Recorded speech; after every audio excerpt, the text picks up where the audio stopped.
Okay, before I start, can we just take a moment to appreciate how good of racing that was tonight? It's been like an hour since the race got over. It was round 4. Indianapolis won. And I just gotta say, that was the best racing in the season so far. I'll get to Jet Lawrence in another video. But in this one, I want to talk about Ken Roczen. Roczen just solidified himself as the favorite in the championship. I gotta say it. Going into this race, he was already the points leader. He was already technically the favorite because of that. He should have had a bigger points lead, maybe, than he did. Depends on your view with the whole red flag situation. But after tonight, I think it's pretty safe to say that he's the guy, if that's what you want to call it. He is the guy. The race started out, Tomac in the lead, Cianciarulo in second, Roczen in third. Tomac goes down, gives Cianciarulo the lead, Roczen in second. Tomac catches back up to both of them. Gnarly battle for the lead. Roczen isn't really riding ahead of him. He's looking back. He's riding a bit defensively for Tomac. But eventually he does get around Adam. Eli gets around Adam right after Ken does. And then it's kind of game on to see who's the fastest dude. So far, everybody has been a little wishy-washy. One week, they're really good. Then the next week, not so good. So far, Roczen has been the only one that's shown speed consistently. And in this race, it looked like Tomac was just going to kind of mop the floor with everybody. He looked insane until they both got into first and second. And then Roczen just started pulling away from Eli. Just started gapping him. No problem. And then, I don't know with how much time left. How much time was left? Let me look before I actually say this. So it looks like with 3 minutes left, Roczen has a 3-second gap over Tomac. He jumps off the track. The double-double after the finish line was pretty treacherous. We saw people getting super sketchy off of the second double multiple times all night long. I don't think this coverage showed just how brutal the track got, how broken down it got.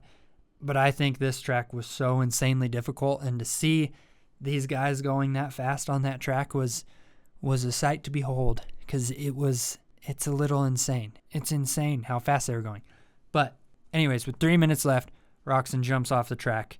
He has to give the spot up to Tomac because he is not sure what to do. He goes around the wall, and by going around the wall, he gains quite a bit of time. Overall, with him going outside the berm, going outside the wall, getting back on the track, I don't think he would have gained an advantage.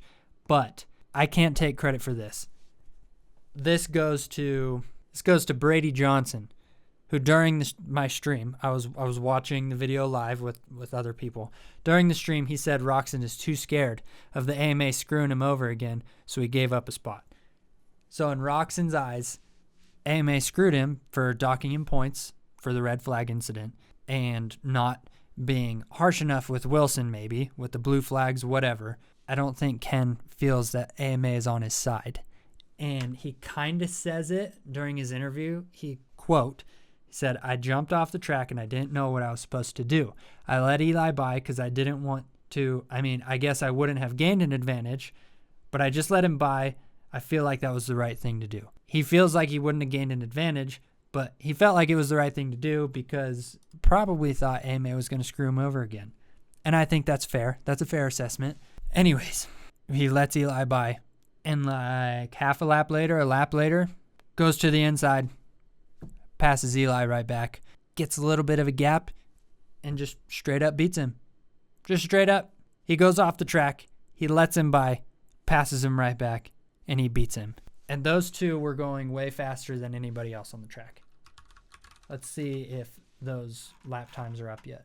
Ken's fastest lap was a 47.4. Eli's was a 47 flat. And the next fastest was... Okay, so there was quite a few guys in the 47s for their fastest lap. But let's check individual lap times for the end of the race. So they were going faster than everybody, is what it looks like looking at the lap times at the end of the race. There's not very many dudes that were doing 49s, and if they were, they're doing high 49s when Eli and Ken were doing low 49s. They were both faster than everybody. Two fastest guys on the track, Eli and Ken. Ken had to let Eli by, and he still passed him and still won. So Ken came into tonight with the points lead. He is leaving with an even bigger points lead. He's got 6 points now over Webb. And I think with that performance kind of solidified himself as the guy to beat. Now, hopefully this whole sickness thing that he had to deal with last year doesn't come back. Hopefully he can keep riding this throughout the year.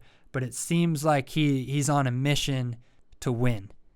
I made a video actually today about Ken being in this position 4 different times where he was the points leader after 3 rounds, and all 4 times he gave it up. He doesn't want that to happen again, and he seems mentally like he is the strongest guy out there. Again, it's way too early to tell. It's only been 4 rounds out of 17. I don't think you can actually solidify who is the guy until at least halfway, if not more than that. But after 4 rounds, it's kind of seeming like that. Tomac is only 9 points down. Everybody is still so close, especially the top 3. That's only 9 points separating the top 3. This season is going to be insane. I'm excited for the rest of it. It seems like it just keeps getting better and better and better. We've had 4 rounds, 4 different winners. It's weird that this is Ken's first win of the season because of how, not dominant, but he seems like the guy to beat. And yet this is his first win of the season. And that doesn't really make sense. But in my view, Ken's going to win the championship. Knock on wood. I don't want to jinx him. Don't worry. I've said this before. This is real. This ain't no fake stuff. This is real. If he doesn't, I'm going to feel like I jinxed him. But I just wanted to give Ken some props for that race because that was insane what he was able to do. That was insane. It doesn't seem like anybody but Ken would have been able to let Eli by and then pass him back and beat him. I didn't think Ken was even going to be able to do that during the race, and then he made it look easy. I just wanted to give Ken some props. In my view, he's the guy, but again, it's too early to tell. We'll have to see how the rest of the season goes. I can't get over this whole night, the whole race, 250s, 450s. It was insane. I hope you guys enjoyed it as much as I did, and I really hope the rest of the season continues to be like this.